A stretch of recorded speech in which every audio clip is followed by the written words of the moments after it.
Hi hello నమస్తే welcome back to iDream media. ఈరోజు అందరికీ ముఖ్యంగా అడ్వాన్స్ హ్యాపీ మదర్స్ డే. మరి దీనికి సంబంధించి మనతో ఎన్నో విషయాలు షేర్ చేసుకోవడానికి మనతో ఉన్నారు రైటర్ అండ్ యాక్టివిస్ట్ అయిన సంధ్య రాణి గారు. మ్యామ్తో మాట్లాడదాం. Hi ma'am. నమస్కారం అండి. ముఖ్యంగా తల్లి గురించి మాట్లాడడానికి బహుశా ఒక తల్లిగాను అలాగే ఆ, ఒక మహిళగా మీరు ఈ లోకంలో ఎన్నో విషయాలు ఎక్స్పీరియన్స్ చేస్తున్నారు. సో రైట్ పర్సన్ మీరే కాబట్టి కొన్ని విషయాలు మిమ్మల్ని అడగాలనిపించింది. తప్పకుండా. ముఖ్యంగా ఒకప్పటి తల్లులకు ఇప్పుడు జెన్జీ లేటెస్ట్ మిలీనియల్ వీళ్ళ ఇప్పుడున్న మదర్స్కి చాలా డిఫరెన్సెస్ అనేవి ఉన్నాయి.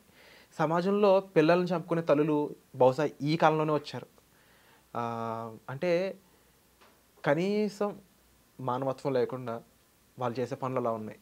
కానీ ఒకప్పుడు తల్లులు చూస్తే వాళ్ళని చూసి ఎన్నో నేర్చుకోవాలి. వాళ్ళు చదువుకోలేదేమో కానీ జీవితాన్ని చదివారని చెప్పొచ్చు.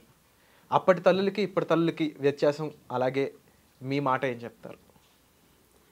ముఖ్యంగా ముందుగా నేను కూడా అందరూ తల్లులకి మాతృదినోత్సవ శుభాకాంక్షలు తెలియజేసుకుంటున్నాను.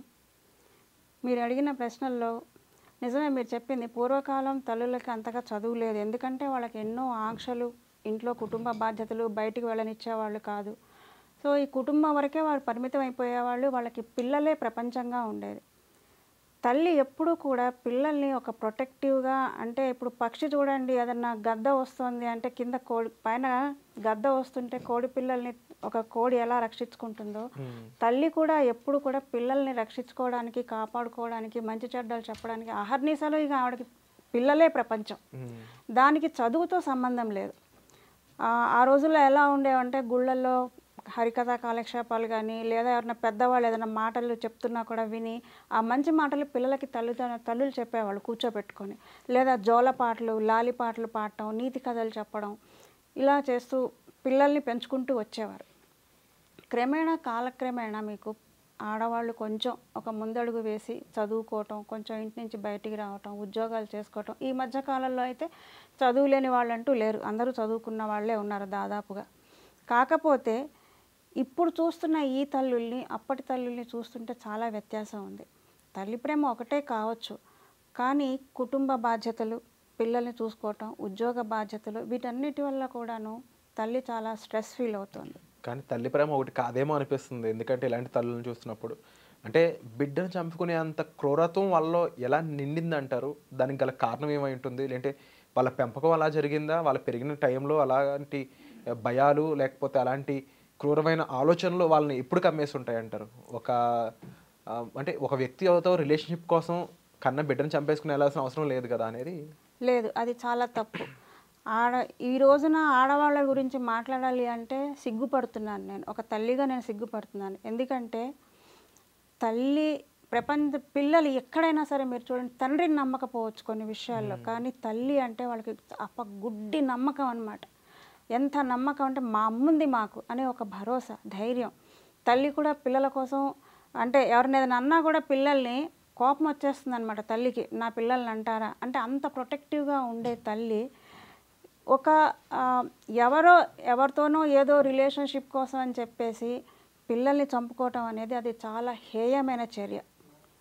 ఆడజాతి అందులో ముఖ్యంగా తల్లులు తలదించుకునే పరిస్థితి తీసుకొచ్చారు. ఎందుకంటే అతను పిల్లల్ని వదిలేయమన్నాడు, లేదా ఏం చెప్పాడు, అదే వదిలేయమన్నా వదిలేసి వెళ్ళిపోవాల్సింది, చంపాల్సిన అవసరం ఏముంది ఒక తల్లిగా నువ్వు?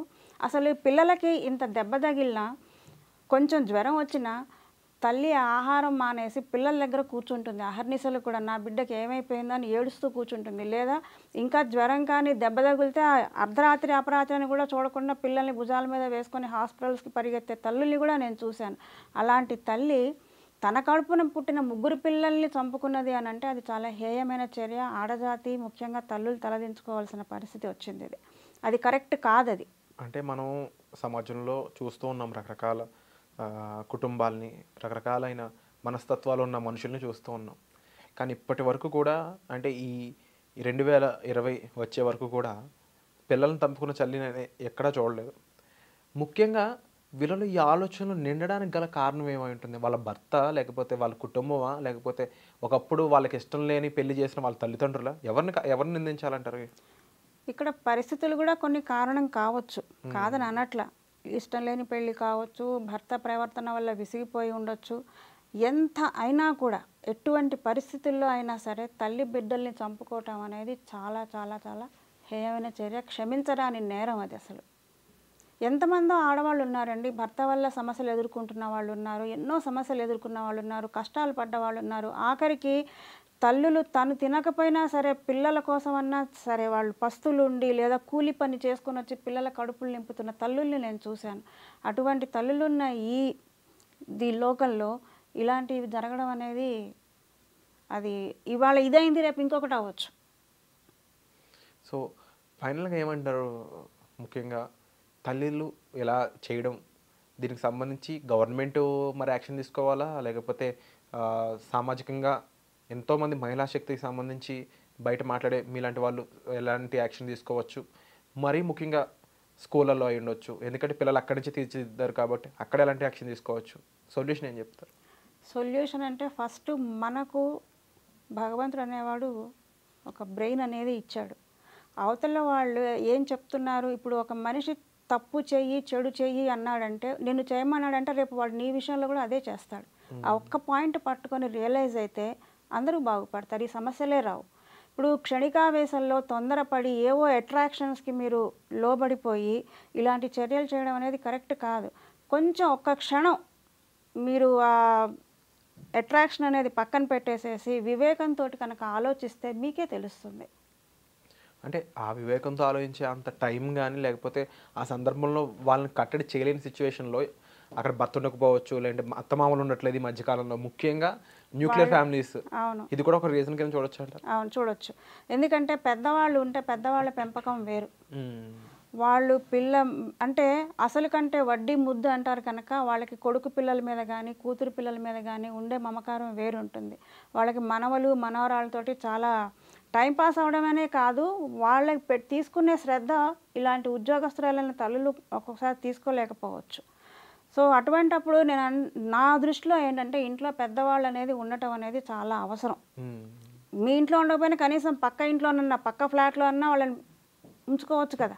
మీ ఇంట్లో మీకు ఇబ్బంది కావచ్చు, లేదా ఇవాళ రేపు ఏమిటి పెరిగిపోతున్న ధరలు అద్దెలు ఇవన్నీ బేర్ చేయకపోవచ్చు, పోనీ పక్క ఇంట్లో పెట్టండి, దగ్గరలో ఉంచుకోండి. తల్లిదండ్రులను అత్తమామల దగ్గరలో పెట్టుకుంటే పిల్లల్ని అక్కడ వదిలేస్తే మన కుటుంబం ఎప్పుడూ కూడాను మన బాగే కోరుకుంటుంది కదా. కుటుంబం అన్న తర్వాత చెడైతే కోరుకోదు కదా.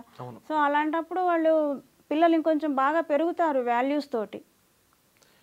సో ఇక మదర్స్ డే సందర్భంగా ఒక్కసారి గొప్ప తల్లుల్ని మనం గుర్తు చేసుకుంటూ అప్పట్లో తల్లుల గురించి ఒక్క మాట. అప్పట్లో తల్లుల గురించి చెప్పాలంటే అసలు భగవంతుడు ఒక మాట అన్నాడు, బ్రహ్మదేవుడు ఏమన్నాడంటే, మీరంతా నా బిడ్డలేను, ఈ పిల్లల నా బిడ్డలే, కానీ నేను నా బిడ్డల్ని నేను దగ్గరుండి చూసుకోలేను కాబట్టి నా స్థానాన్ని నీకు ఇస్తున్నానని చెప్పి తల్లి రూపంలో పంపించాడు. అంటే ఏంటి, బ్రహ్మస్థానం తల్లి స్థానం ఎంత గొప్ప స్థానం. స్వయంగా భగవంతుడనే అనుకోవాలి మనం తల్లిని, మాతృదేవో భవ అన్నారు కదా. సో అటువంటప్పుడు తల్లులు పిల్లల విషయంలో తొందరపాటు నిర్ణయాలు, అంటే వాళ్ళ వ్యక్తిగత విషయంలో అయినా సరే తొందరపాటుని ఏ పని చేసినా సరే తల్లికి నా బిడ్డ ఏమైపోతాడనే ఆలోచనే రావాలి ముందు. తప్పకుండా అలాంటి తల్లుల్ని స్మరించుకుంటూ అలాంటి వాళ్ళే మళ్ళీ రావాలని మనస్ఫూర్తిగా కోరుకుంటూ మీ అభిప్రాయాన్ని కూడా కామెంట్ సెక్షన్లో తెలపాల్సిందిగా కోరుచుకున్నానండి. And thank you so much ma'am, ఆ విషయాలు ఎన్నో మాతో షేర్ చేసుకున్నందుకు, ఇప్పుడు ఉండాల్సిన విధానాన్ని తెలిపినందుకు థ్యాంక్ యూ సో మచ్. ఈ అవకాశం నాకు ఇచ్చిన ఐ డ్రీమ్స్ వారికి ధన్యవాదాలు.